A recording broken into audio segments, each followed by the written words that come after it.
Hello everyone, welcome back to the my YouTube channel. तो guys, आज की video में मैं बात करने वाली हूँ कि दिल्ली पुलिस के लिए आप डेली टारगेट कैसे सेट कर सकते हैं, किन किन बातों को आपको ध्यान रखना है। तो उसी चीज़ों पर आज मैं डिस्कस करने वाली हूँ कि आप दिल्ली पुलिस कांस्टेबल के लिए अपना डेली टारगेट कैसे सेट कर सकते हैं और किस सब्जेक्ट को कितना टाइम देना है, कैसे देना है, कितने महीने में आपको सिलेबस कंप्लीट करना है। तो सारी चीज़ों पे मैं डिस्कस करने वाली हूँ। वीडियो को लास्ट तक जरूर देखना। वीडियो आपके लिए यूजफुल रहती है तो प्लीज़ वीडियो को लाइक करना एंड चैनल को सब्सक्राइब करें। तो वीडियो स्टार्ट करते हैं आज की। तो जब भी हम अपना किसी भी एग्ज़ाम के लिए डेली टारगेट सेट करते हैं तो सबसे पहले हमारे माइंड में एक बात आती है कि हमें कितने घंटे डेली पढ़ना है, कितने घंटे हमें अपने स्टडी को देने ही है। तो मैं आपको एक बात बताती हूँ, आपको टाइम पर फोकस नहीं करना है, आपको सिर्फ फोकस करना है जो भी आप डेली टारगेट बनाते हो उसको कंप्लीट करने पर आपको फोकस करना है कि मुझे इस दिन ये जितना मैंने एक दिन में टारगेट लिया उसको मुझे एक दिन में ही कंप्लीट करना है। तो अगर आप इस चीज़ पर फोकस करोगे तो आप स्टडी अच्छे से कर पाओगे।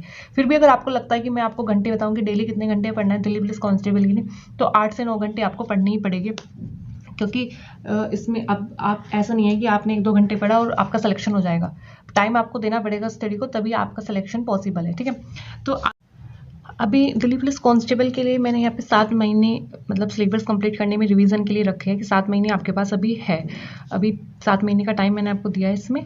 तो 7 महीने को आपको डिवाइड कैसे करना है वो मैं आपको बताती हूँ। देखो, आपको 1 से 5 महीने तक आपको क्या करना है, मतलब 5 महीने आपको सिर्फ अपना सिलेबस कंप्लीट करना है, सारे सब्जेक्ट का उसको लर्न करना है, प्लस मॉक लगाने हैं। ठीक है।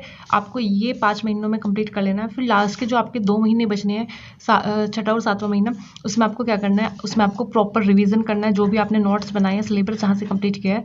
फिर प्रीवियस क्वेश्चन पे पूरा फोकस करना है, मॉक लगाने हैं, मॉक को एनालाइज करना है। लास्ट के 2 महीने सिर्फ आपका यही काम रहना चाहिए कि आपको रिवीजन करना है, अपना सिलेबस, प्रीवियस क्वेश्चन करने हैं, मॉक लगाना है और मॉक को एनालाइज करना है। ठीक है। ये आपका लास्ट के 2 महीने में काम रहने वाला है। आगे मैं बात करती हूँ कि एक दिन में कितने सब्जेक्ट आप पढ़ें। तो देखो, सब्जेक्ट आपको सारे ही पढ़ने हैं, क्योंकि ऐसा नहीं है कि मैथ्स को पढ़ लो, रीजनिंग छोड़ दो, जीएस पढ़ लो, कंप्यूटर छोड़ दो, ऐसा नहीं है। आपको हर एक सब्जेक्ट अपना अलग वेटेज रखता है। ठीक है। तो मैथ्स को आपको 2 घंटे देने हैं। अगर आपका मैथ थोड़ा वीक है तो आप इनको थोड़ा टाइम को बढ़ा सकते हो। ठीक है। वरना मैथ्स के लिए 2 घंटे सही है। रीजनिंग को आपको 1 घंटा देना है। जीएस को आपको 4 घंटे यहाँ पे लेके चलने हैं, क्योंकि जीएस 50 नंबर की आती है। दिल्ली पुलिस कांस्टेबल में अच्छा खासा वेटेज है। जीएस पे ही सिलेक्शन डिपेंड रहता है बच्चों का, तो जीएस को आपको यहाँ पे 4 घंटे देने ही है। कंप्यूटर को आप 1 घंटा दे सकते हो। इस तरीके से आप अपने टाइम को मैनेज कर सकते हो। अगर आपका जो सा भी सब्जेक्ट वीक है उसको टाइम को आगे पीछे आप करके एडजस्ट कर सकते हो। अब आगे बात करते हैं डेली टारगेट कैसे सेट करें।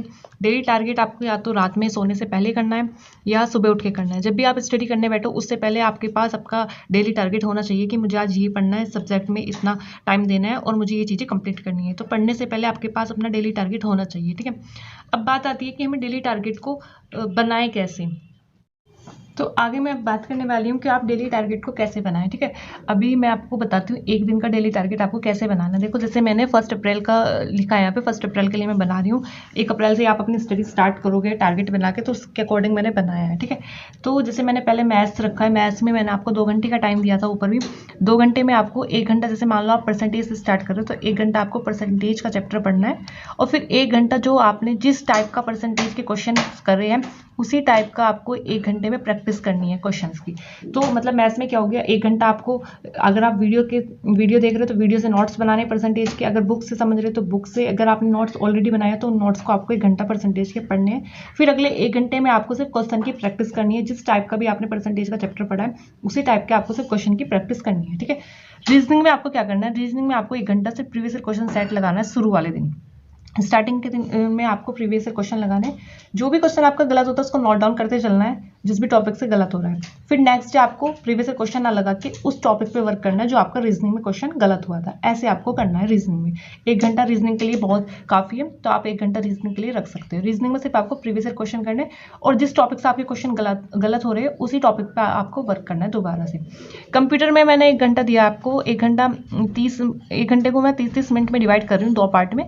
तो शुरू के 30 मिनट में आपको, मान लो मैंने यहाँ पे चैप्टर MS वर्ड लिया, तो 30 मिनट आप MS वर्ड के नोट्स बना रहे हो या फिर बुक से पढ़ रहे हो, वो आपको पढ़ना है। वो आप पे डिपेंड करता है कि आपने नोट्स बनाए हुए हैं तो आपको फिर 30 मिनट पढ़ने हैं, और नोट्स नहीं बनाए तो 30 मिनट में आपको नोट्स को बनाना है MS वर्ड का। ठीक है।